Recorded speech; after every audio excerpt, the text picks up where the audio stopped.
Bengaluru university മുതൽ Manmohan Singh university എന്ന പേരിലറിയപ്പെടും. കർണാടക നിയമസഭ ബിൽ പാസാക്കി രാജ്യത്തിന് നൽകിയ സംഭാവനകൾക്കുള്ള ആദരമെന്ന് സർക്കാർ പറയുന്നു. യഥാർത്ഥ പ്രശ്നങ്ങളിൽ നിന്ന് ചർച്ച വഴിതിരിക്കാനുള്ള നീക്കമെന്ന് BJP കുറ്റപ്പെടുത്തി. മുഹമ്മദ് റഹീസ് വിവരങ്ങളുമായി ചേരുന്നു. റഹീസ്, ഈ രീതിയിൽ നേരത്തെ തന്നെ ആവശ്യങ്ങളുണ്ടായിരുന്നു, പേര് മാറ്റണം ബംഗളൂരു യൂണിവേഴ്സിറ്റിയുടെ എന്നുള്ളത്. ഇപ്പോൾ അത് സർക്കാർ ആ തീരുമാനം വരികയും ചെയ്യുന്നു. എന്താണ് അതിന്റെ വിശദാംശങ്ങൾ?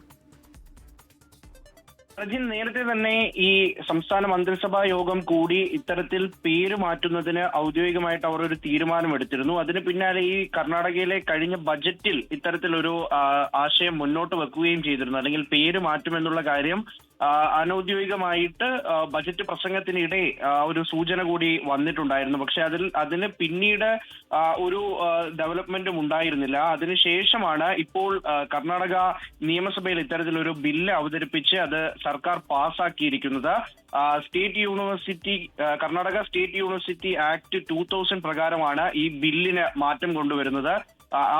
അത്തരത്തിലൊരു ബില്ല് അവതരിപ്പിക്കുകയും അത് പാസ്സാക്കിയെടുക്കുകയും ചെയ്തിരിക്കുന്നത്. അപ്പോൾ ഇനി മുതൽ ഈ Bengaluru city university doctor Manmohan Singh Bengaluru city university എന്ന പേരിലാകും അറിയപ്പെടുക എന്നുള്ളതാണ് പ്രധാനം. ഇതിൽ കോൺഗ്രസ് പ്രധാനമായിട്ടും പറയുന്നത് ബംഗളൂരുവിന്റെ വികസനത്തിൽ ഏറ്റവും അധികം സംഭാവന ചെയ്തിട്ടുള്ള ഒരാളാണ് മൻമോഹൻ സിംഗ്. രാജ്യത്തിന്റെ വികസനം എന്നതിനപ്പുറം ബംഗളൂരു മെട്രോയും ഒപ്പം തന്നെ മറ്റുള്ള ഇൻഫ്രാസ്ട്രക്ചർ ഡെവലപ്മെന്റിന് വളരെ പ്രാധാന്യം നൽകിയെന്ന് പറയുന്നു. ഈ വിഷയത്തിൽ BJP ഈ എതിർക്കുന്നില്ല എന്നുണ്ടെങ്കിലും യഥാർത്ഥ പ്രശ്നങ്ങളിൽ നിന്ന് വഴിതിരിച്ചു വിടുകയാണ് എന്നുള്ളൊരു ആരോപണം ഉന്നയിച്ചിട്ടുമുണ്ട്. പ്രജിൻ, മുഹമ്മദ് റഹീസാണ് വിവരങ്ങൾ നൽകിയത്.